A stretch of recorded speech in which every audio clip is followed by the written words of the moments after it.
جو شخصیت موجود ہے میں چاہتا ہوں ان کا پہلے تعارف کروا دیا جائے، پھر آپ کو اس بارے میں بتاتے ہیں کہ کن کن ایشوز پر ہم نے بات کرنی ہے۔ ڈاکٹر ملک میرے ساتھ موجود ہوں گے لندن سے لائیو ویڈیو لنک کے ذریعے۔ ڈاکٹر ملک جانی پہچانی شخصیت ہیں، ماہر قانون ہیں، اور ان کا جرنلزم سے بھی بڑا خاصا تعلق ہے، بزنس مین ہیں۔ آج ہم پبلک فورم میں ان کو ویلکم کہتے ہیں۔ تھینک یو جی، بہت مہربانی۔ گزشتہ 1-2 دنوں سے چل رہا ہے پاکستان میں جو ایشو، جو خاور مونیکا ہیں ان کے انٹرویو کے حوالے سے بڑا ایشو بنا ہوا ہے۔ ایک تو تفصیلاً اس پر بات کریں، ایک دوسرا سائفر جو تھا کیس، اس کو کورٹ نے جو فیصلہ دیا ہے اس پر بھی بات کرنی ہے کہ کیا کورٹ کے اس فیصلے سے عدلیہ کے نظام میں تھوڑی سی آکسیجن ملی یا ان کو بہتر کرنے کے لیے جس طرح گرتی جا رہی تھی ساکھ۔ رول آف لا کا مسئلہ تو ہمیشہ پاکستان میں رہا ہے اور وہ ابھی بھی چل رہا ہے، اس سے کافی انٹرنیشنل سطح پر بڑا کچھ سننا پڑ رہا ہے ہمیں یہاں، اور ملک کے ظاہر جو سفیر ہیں انہیں بھی سننا پڑ رہا ہے۔ اس کے علاوہ یہاں برطانیہ میں غزہ کے ایشو پر انٹرنیشنل ایشو ہے، اور انٹرنیشنل ایشو کس قدر اثر انداز ہوا ہے لوکل سیاست پر یہاں، اور یہاں کے ہمارے ایم پی اور جو کونسلر ہیں جو مستعفی ہو رہے ہیں اسرائیل کے حق میں جنہوں نے ووٹ دی ہیں، ان کے بارے میں سننے میں آیا ہے، اور کافی جو شیڈو چانسلر ہیں انہوں نے الزام لگایا کہ ان کو دھمکیاں مل رہی ہیں۔ ڈاکٹر صاحب آپ بتائیے گا کہ اس وقت کیا سچویشن ہے اور پاکستان کدھر جا رہا ہے؟ اصل میں پاکستان کا جو سب سے بڑا مسئلہ ہے جو کہ حل نہیں ہو رہا ہے کافی عرصے سے، وہ ہے کہ پاکستان میں آزادانہ اور منصفانہ انتخابات نہیں ہو رہے ہیں۔ تو یہ اس بات کی ضرورت ہے کہ ایک انتخابات ہوں جو کہ بالکل منصفانہ اور غیر جانبدارانہ ہوں۔ اس کے نتیجے میں جو گورنمنٹ بھی برسر اقتدار آتی ہے تو اس کو 5 سال تک حکومت کرنے کا حق دیا جائے، اور جتنے بھی مسائل یہ حکومت حل کرے گی اس کے لیے کوشش کرے گی۔ لیکن بدقسمتی سے ہماری تاریخ ایسی ہے، ہم نے تاریخ سے سبق بھی نہیں سیکھا۔ جیسے کہ ہمارا خیال تھا کہ جو ہمارے 70 کے الیکشن ہوئے تھے 70s کے، کہ اس میں کوئی پارٹی نہیں جیتی تھی، یا خان کا یہ خیال تھا کہ وہ سب کو پیچھے لگا کر تو ایک گورنمنٹ بنا کے خود اس میں پریزیڈنٹ بن جائے گا یا پرائم منسٹر بن جائے گا۔ تو لیکن ہوا نہیں، اس کے نتیجے میں عوامی لیگ برسر اقتدار آ گئی، اس کو ہم نے اقتدار نہیں دیا، تو جس کے نتیجے میں لوگ کھڑے ہو گئے۔ تو اس کے بعد جتنی بھی انتخابات ہوئے کوئی نہ کوئی اس میں ڈنڈی ضرور ماری گئی ہے۔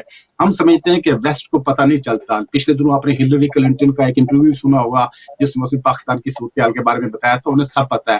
تو موجودہ حالات کا یہی حل ہے کہ سب پارٹیوں کو انتخابات میں حصہ لینے کا موقع دیا جائے، اور جو ایجنسیز ہیں ہماری، وہ جو اسٹیبلشمنٹ ہماری، بالکل غیر جانبدار ہو کر غیر جانبدارانہ الیکشن ہو جائے، اور جو بھی اس کے سلسلے جو بھی اس کے نتیجے میں برسر اقتدار آتا ہے اس کو ذمہ داری دی جائے۔ اس کی پھر ذمہ داری ہوگی کہ ملک کو صحیح سمت کی طرف چلائے۔ جب تک یہ نہیں ہوگا تو تب تک ہمارے حالات ٹھیک نہیں ہوں گے بلکہ اور زیادہ خراب ہوں گے۔ اب اس وقت حالات جیسے کہ سب کو پتہ یہی ہے کہ ایجنسیز یہاں پہ یا ہماری اسٹیبلشمنٹ ہے وہ ایک آدمی کو کھڑا کر دیتی ہیں اور پھر اس کی سپورٹ کر کے اس کو برسر اقتدار لاتی ہیں، پھر اپنی مرضی کے کام کروانے کی کوشش کرتی ہیں۔